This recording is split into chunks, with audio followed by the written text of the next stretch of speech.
Rumah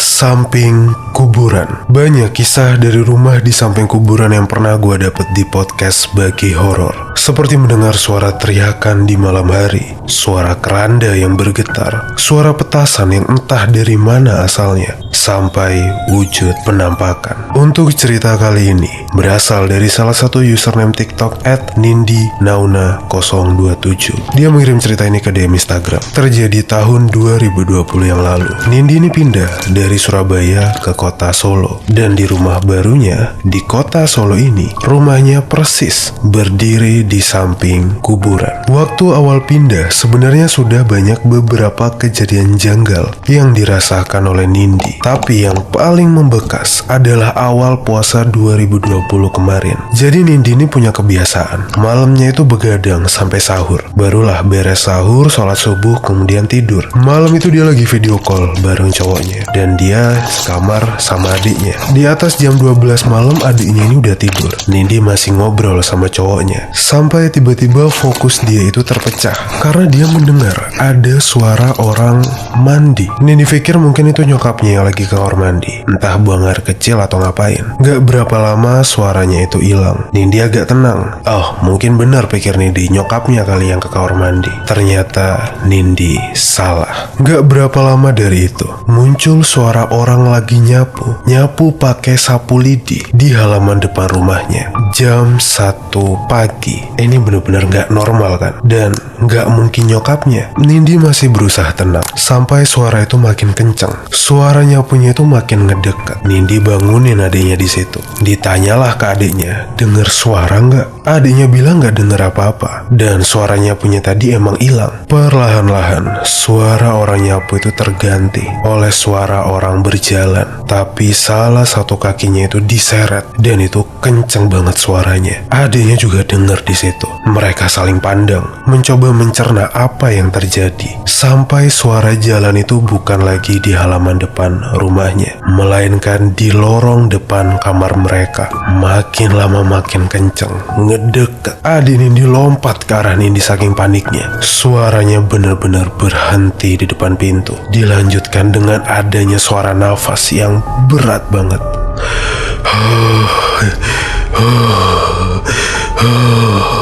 Di situ Nindi langsung nelpon nyokapnya. Nyokapnya datang, bilang gak ada apa-apa, dan nyokapnya juga gak pergi ke kamar mandi malam itu.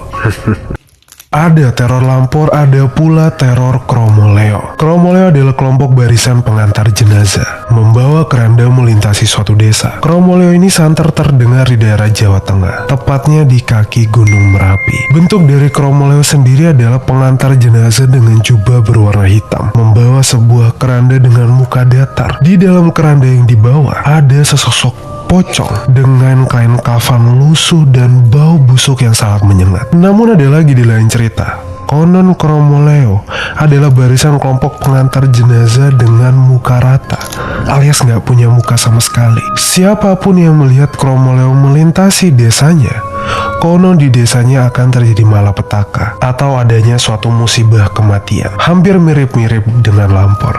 Tapi bedanya Kromoleo tidak mengetuk-ketuk pintu korbannya. Diceritakan seorang pemuda bernama Udin.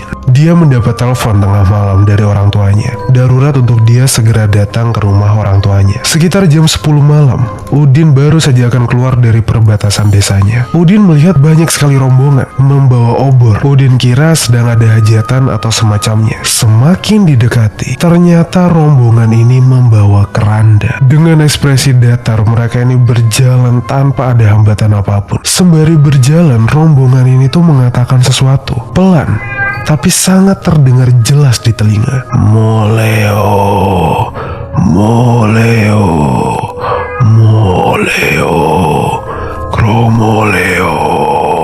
Udin sama sekali nggak bisa gerak. Bahkan untuk menarik gas motornya aja dia nggak mampu. Rombongan ini melintas tepat di samping Udin. Udin hanya bisa memejamkan mata. Dan semenjak itu, entah mengapa keadaan desa Udin itu menjadi mencekam. Dan benar saja, dalam beberapa hari, entah bagaimana bisa dan entah ada hubungannya atau tidak, beberapa warga yang ada di desa itu meninggal secara bergantian. Entah karena sakit, kecelakaan, dan sebagainya. Moleo, hati-hati. Bagi horor 1 menit. Cerita kali ini gue dapet dari akun TikTok @harunaja.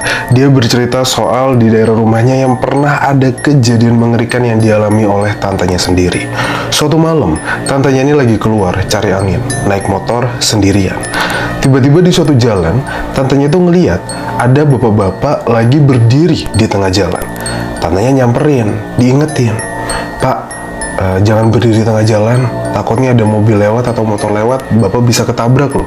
Bukan yang ngejawab, bapak-bapak ini malah nengok ke arah tantenya si Harun sambil senyum, terus kepalanya geleng-geleng kanan, kiri, kanan.